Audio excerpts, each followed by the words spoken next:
Hello, I'm Brad, and welcome to our channel and my personal home.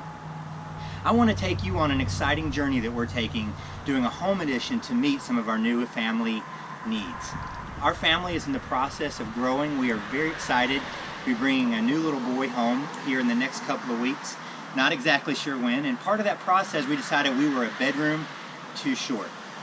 We wanted to document our project and not only share a little bit about what worked for us and how we solved some of our family's unique problems, but we also wanted to show a little bit about our business. I'm a general contractor, a home inspector, and a draftsman, and wanted to showcase a few of our talents and some of our skills and things that we can do. Also, you can follow this project on Facebook. We're doing a weekly blog by going to facebook.com/Charles D. Williams Construction. We'll also be putting up weekly videos monitoring not only the project of the home, but some of the unique challenges that we may face along the way. I hope you enjoy the journey. Please post any questions below and subscribe if you like what you see.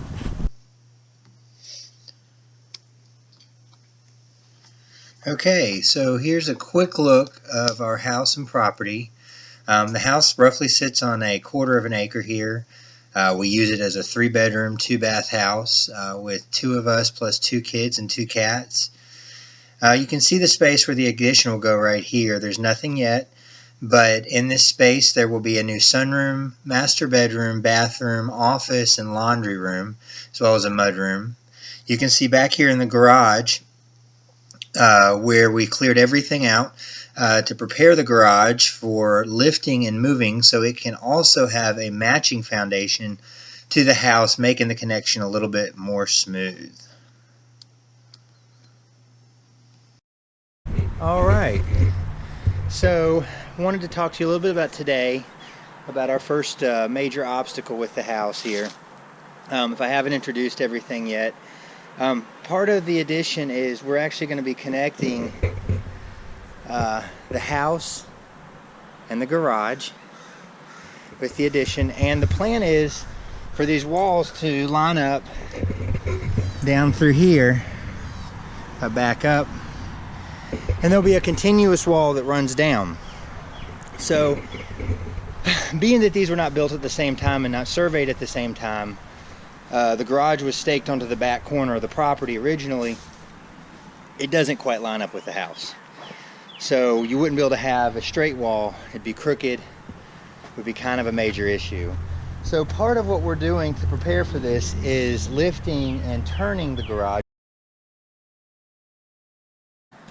Alright, well, I want to show you a little bit of the bracing that we did to the garage to prepare it for lifting it and realigning it. Before we go inside, I'll kind of just point out what we did here. To avoid spending several $100s on additional lumber, we were able to use some LVLs that are going to actually go in the floor system of the addition that's also part of the project here. Hopefully we'll get an opportunity to look at that in a later video. And use those, but they were the wrong length, so we had to cut some holes in the wall and extend them out. But that doesn't serve any purpose beyond that was what we had to use. We went ahead and stripped the siding off the garage, as that has to come off anyway. Made it easier to knock the holes through. But let's step inside. And the primary concerns are, distortion in the building. The garage itself is 26 by 28 feet with 10-foot walls. We felt like we had an advantage here if you're using this as a guide for your own projects. Let me walk back to the corner. That this whole building being put together, having OSB wall sheathing, helps to strengthen the structure. So depending on what the structure is of the building that you might be lifting, if that's something that you're doing, we think that affects it, along with having a truss system and OSB roof sheathing.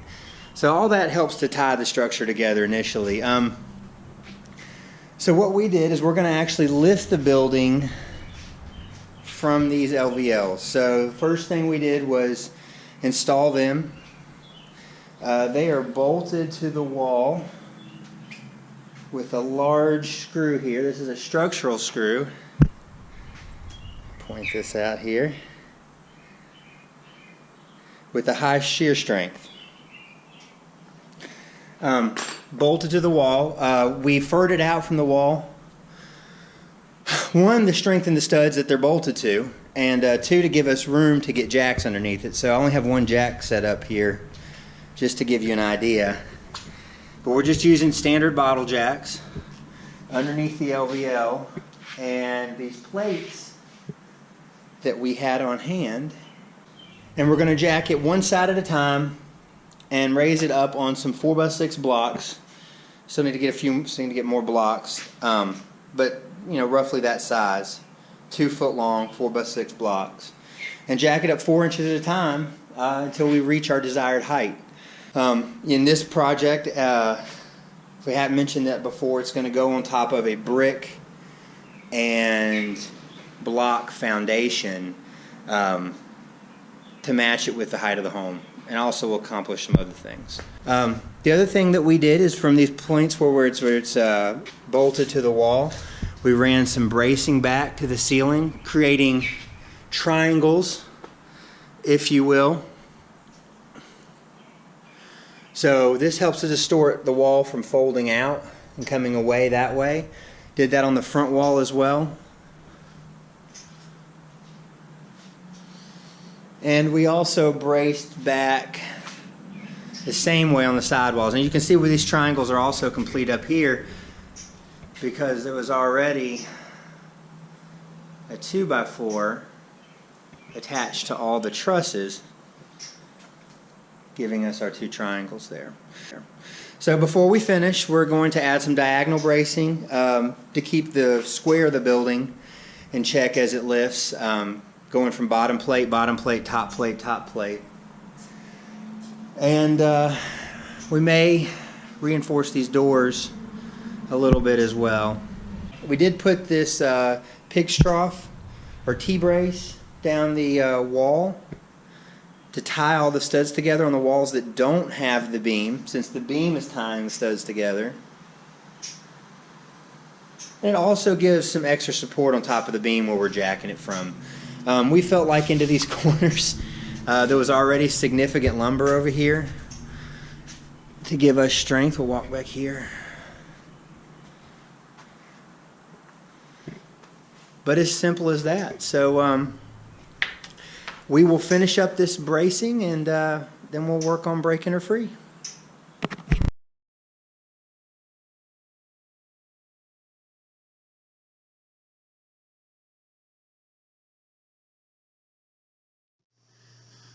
Well, unfortunately, during my amateur editing attempt, I deleted a bit of the content showing some of the early stages of the garage lifting when it first broke off, and a quick walk around afterwards. You'll be able to see everything in the other videos. I would like to have shown that. From the bracing point to what you're getting ready to see, what we did was we lifted it up as we described that we were going to do. We did have a little bit of trouble getting it free from the foundation. Some of the foundation stuck to the walls themselves. From there, we set the wall down onto 1-inch pipe rollers at all corners, and then we proceeded to move it. So from here, I'm going to kind of debrief you a little bit.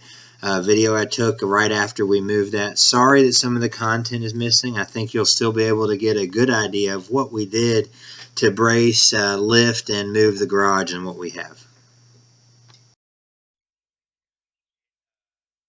Took a little more effort today and physically than I think we had hoped to get the garage moved, but we do have it moved and up in the air. So you know, the major difficulty, the major hurdle has been overcome. There was a little bit of casualty back here, and didn't really expect this to happen, although it doesn't surprise me. When we picked it up, the construction adhesive to the bottom of the foundation wall proved to be stronger than the foundation itself. So this is going to have to be rebuilt to a degree anyway to accommodate the twist in the wall. You can see where it sticks out beyond the wall here. So we'll pull that brick out when we get it up to full height. So right now we just have the garage on blocks. I have it closed up. And this is how we will lift it from here on up to just beyond 2 feet to set down on the new foundation. The reason you see all this down here is we just had to shim it up because when this was laid in here, we slanted the brick a little bit to kind of aid in draining. Although it's done a poor job, one of the things we're going to do is tear this brick out and put in an actual drain to control this and get some good gravel in behind the house. But the garage is up in the air, as you can see, and safely on block. So next time we're back at this, we will be going up to the full height and getting ready for the foundation.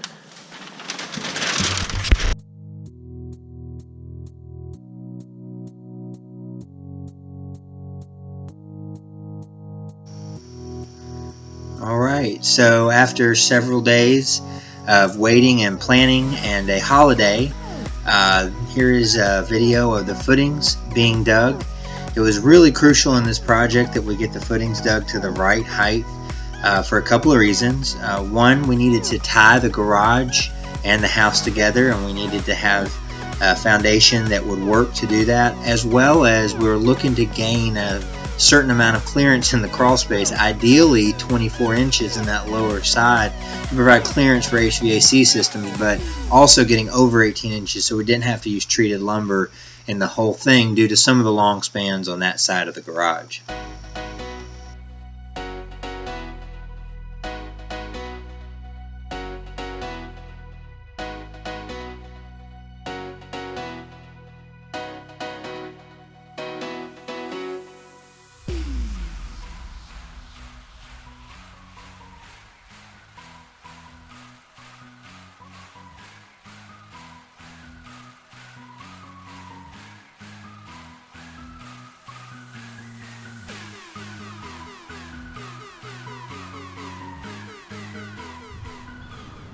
Alright, hey everybody, pretty excited to share the first bit of progress on the house. Really excited to say that we have broken ground. That's the first major step. Although this doesn't look like much, it really is a crucial part, and I just kind of wanted to walk you through what we did, what footings are, what it means. This is what we've done today. So we've dug what's called footings. Some people are more familiar with construction than others, so I'll start basic. These holes will actually be filled with concrete. A lot of people know that. So these holes will be filled with concrete, and they represent the base that the foundation of the home is built on. Now you notice here in the middle of the house, there's some large holes in addition to what we've done on these outside walls here. Those will hold piers. Piers that will hold up the floor system of the house. So what's important about footings is they're the basis at which your house has stability and doesn't move. A term I hear in home inspections a lot is settling. People ask me, do these cracks in the wall mean the house is settled? Does this mean the house is settling? Is settling normal? The answer to that question is, normal's the wrong question, I think. The right question is it shouldn't happen. And that all starts right here in the bottoms of these holes. Settling is basically when the dirt that these footings are set on, or the footings themselves, are poured incorrectly, bad concrete mixture, but usually I would say too small, or dirt that's too soft. And what happens is these footings compress the dirt once the weight of the house is on it, and they move. And that dirt sinks down. You can imagine if you park a car in a wet, muddy lot, your tires sink into the mud. That's what's happening to your house, and that's effectively what settling is. When footings are poured correctly, settling shouldn't occur. On this lot, we're very fortunate. This area through here actually was a driveway for many years before the home was built, when this garage was being used for the construction company.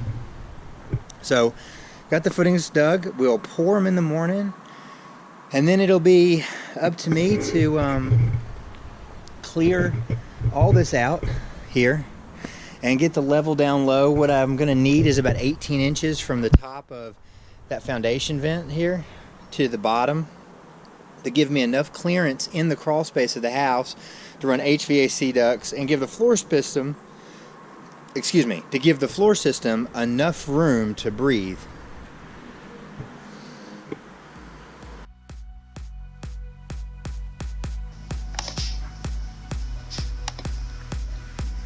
So here's a quick time lapse we took of the footings being poured. You'll notice there's still a bit of digging going on. That's because they had to adjust a couple of the piers. Again, that height situation we were talking about, we had to adjust those piers to the lower height level. The other thing you'll notice is that because this is a tight area and my driveway does not have an exceeding amount of space, we actually poured this thing from the bucket of the machine. So it's a bit of a slow and tedious process, but sometimes that's what it takes in these type of environments.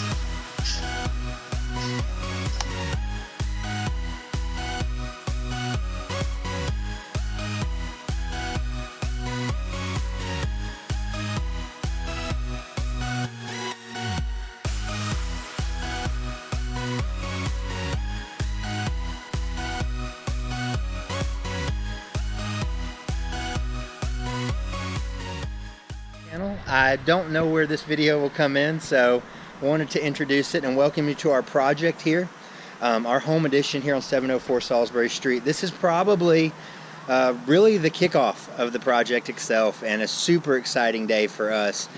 Today we got the footings poured, and that means the base of the house is officially in.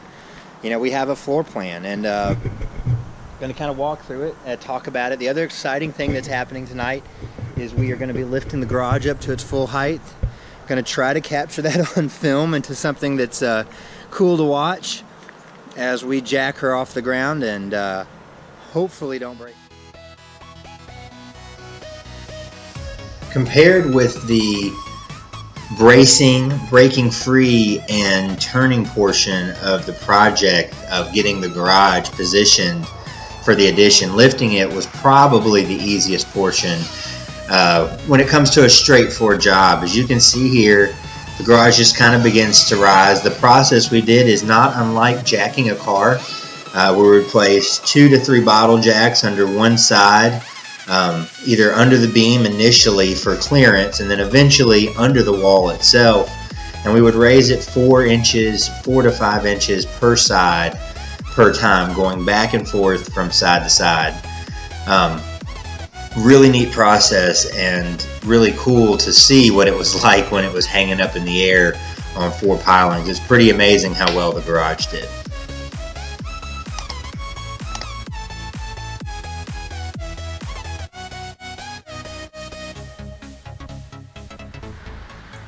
Good morning. I am super excited this morning. We're coming to you on this channel a little early. Again, I'm not really sure I'm going to edit this, so I try to welcome myself into the video. Really exciting day. I know I say that probably every time we get on the video. But we're out here at about 6 o'clock this morning.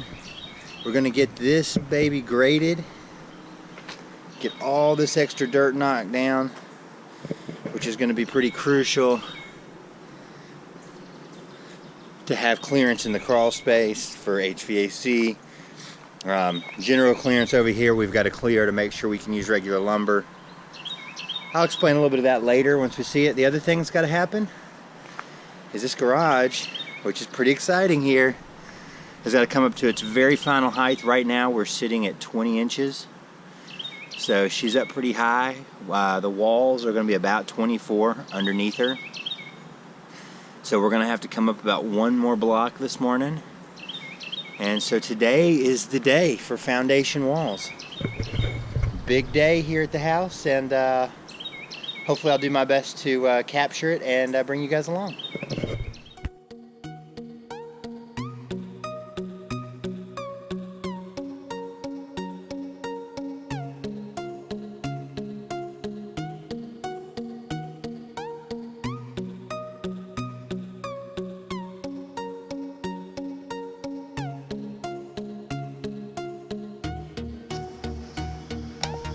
As you can see in this little clip here, some of the foundation brick that was damaged during the lifting process is having to be moved out, as well as the masons just preparing for their walls.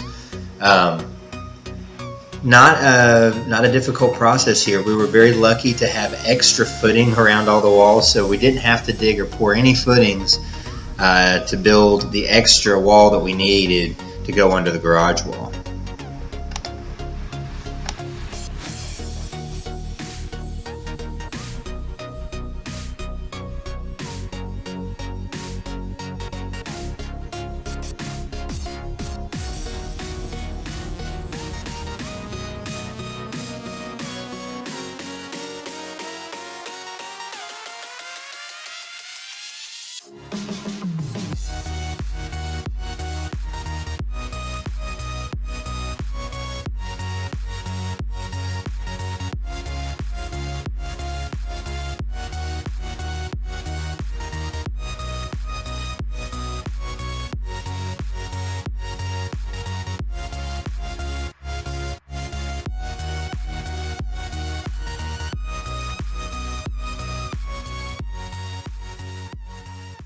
Alright, now that you're caught up on all the prep work we did to make this big mess, what we have here at this point is we've begun the foundation walls. Very much like what it sounds, this is what the home sits on. Not everybody is familiar with these components. You've just seen our footings and heard about how that's critical. Stabilized footings on good ground is what keeps a house from cracking. And then an appropriate foundation wall. To match ours, we're having to do a 12-inch wall here. For those of you that are interested, the 8-inch masonry wall to go under the house, and then the brick to match the brick foundation. The next steps that we'll have rolling into this week will be finishing the walls. There are actually 3 piers that go in here, 4 piers that go in here, some lugs against the house, and then the rest of the foundation walls to make up the sunroom and the office. Also, we'll have to finish the foundation around the garage. Of course, it can't stay up on blocks. And we'll be continuing a continuous wall around here over the next couple of days. Another exciting thing that we did, and let's flash back to a video to show you this. So basically we had to clear out all the shrubs and all the small little trees and dirt so we could move the garage over. That's what Brad's on the Bobcat for.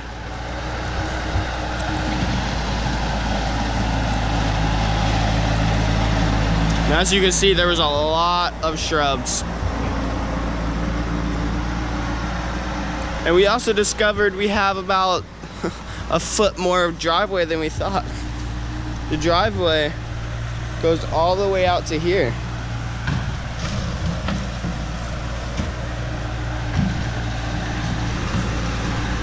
Okay, now that you've seen what we did back here, we decided it would be great to have this space back here cleared. I know I have it full of dirt at this moment,